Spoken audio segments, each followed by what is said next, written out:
Hey there, future educators. Welcome to this explainer. I am absolutely thrilled to be your guide today as we master Competency 004E.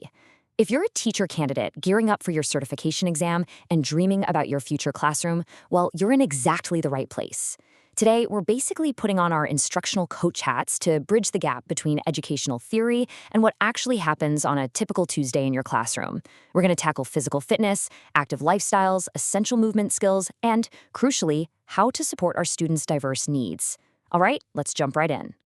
To start, I want you to picture a bustling kindergarten classroom. You've got 5-year-olds navigating different stations. Over here, some are balancing on one foot. Over there, they're tossing bean bags. And in the corner, a group is grooving to some music. Now, as a future teacher, why should you care about this? Well, to an untrained eye, it might just look like pure play, but what you're actually witnessing is the absolutely crucial development of foundational skills. These early experiences don't just burn off energy to keep kids quiet, they literally lay down the physical and mental track for a lifetime of wellness. So here is our roadmap for today. We'll kick things off by stepping straight into the classroom, then cover fitness and lifelong activity, essential movement skills, adapting for diverse needs, making instructional decisions, and finally, wrap up with your future classroom success. Let's dive right into Section 1, Step into the Classroom, where we translate theory into real student action. What's really fascinating about that kindergarten scenario we just visualized is how perfectly it illustrates a highly structured learning environment. Our source material describes a teacher setting up very specific movement stations, skipping across a line, balancing, tossing and catching, moving to a beat. As an educator, you aren't just letting kids run wild in the gym, right? You are carefully creating intentional, planned opportunities for them to practice distinct, accessible skills that perfectly match their developmental level. It's like a giant puzzle, and every station is a critical piece. Moving right along to Section 2, Fitness and Lifelong Activity. Okay, so the big takeaway for Competency 004A is understanding that physical education is so much more than just playing dodgeball. It is a comprehensive, planned program aimed at overall health, and that involves a few key components. You've got cardiovascular endurance, which is just how well your heart and lungs pump oxygen during a workout. You've got muscular strength and endurance, and of course flexibility, meaning moving those joints through their full range of motion. But listen to this, it also includes nutrition, weight control, and stress management.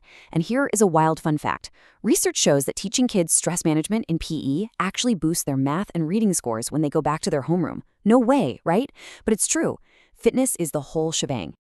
To really see this in action, imagine you're a 4th grade teacher running a fitness unit.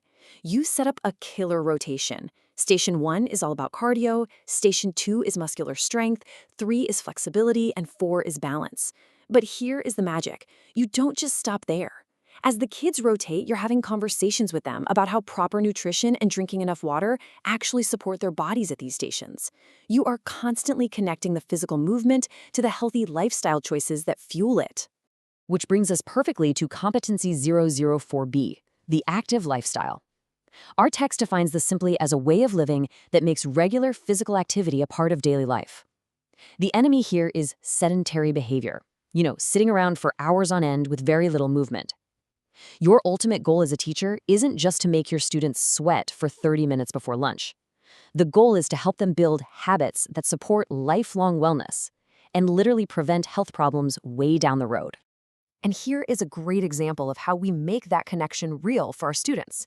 Picture a 3rd grade teacher leading a chat about how to stay active after the school bell rings. Walking the dog, riding bikes, dancing in the living room, hitting up the local park. Then, the students actually sit down and create their very own personal activity plan for the week.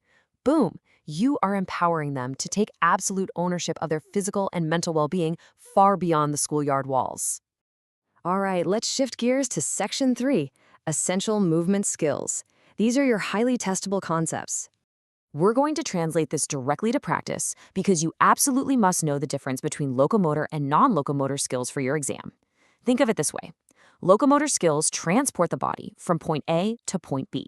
You are literally relocating. That's your walking, running, skipping, galloping, and leaping. Non-locomotor skills, your feet are planted. These are movements you do while staying in one spot. Bending, twisting, stretching, swaying. Having this visual contrast locked in your brain is an absolute game changer for test day.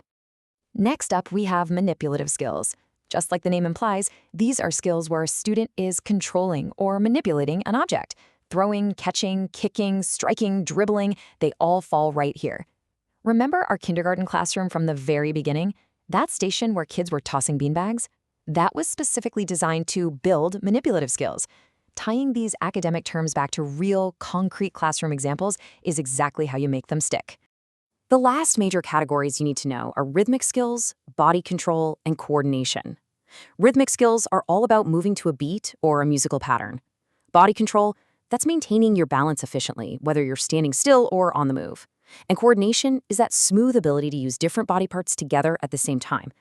As the teacher, it's your job to select learning experiences that hit on all of these different areas, making sure the activities are a perfect match for your students' developmental levels. So, let's summarize the absolute key takeaways for Competency 004E. First, your instruction has to develop multiple categories of movement skills. Don't just stick to one. Second, your activities must be developmentally appropriate. Third, kids need varied experiences to genuinely build competence. And finally, always remember that mastering these movement skills right now provides the literal foundation for all their future physical activity. Now, let's move into Section 4, Adapting for Diverse Needs. This is all about true inclusion. I want to highlight this quote directly from the source text because it is just so powerful. Effective physical education teachers create environments where all students can participate successfully and safely. Inclusion and equitable access in your classroom, they are completely non-negotiable. Whether a kiddo has a physical disability, a learning disability, or language difference, it is up to you to understand how to adapt your instruction so that every single student can succeed. To do that effectively, you've got to understand two massive terms for your exam: accommodation and modification. An accommodation is a support that helps a student access the instruction without changing the core learning expectations. A modification, on the other hand, is a fundamental change to the activity or expectation to meet that student's specific needs. Knowing the exact difference between simply providing a supportive tool and actually changing the end goal is absolutely critical. So, what does this actually look like in the real world?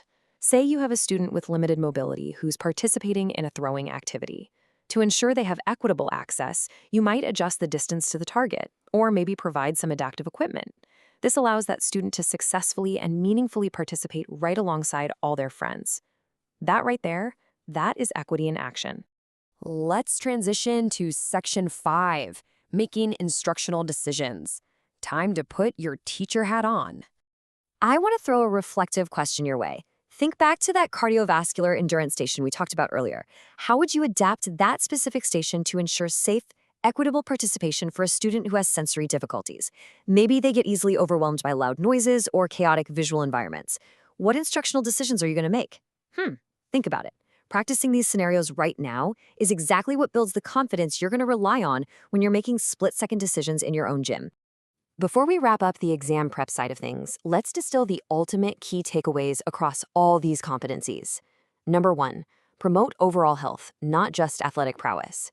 Number 2, always prioritize participation and building lifelong habits over winning a competition. Number 3, you absolutely must adapt your instruction to meet individual needs.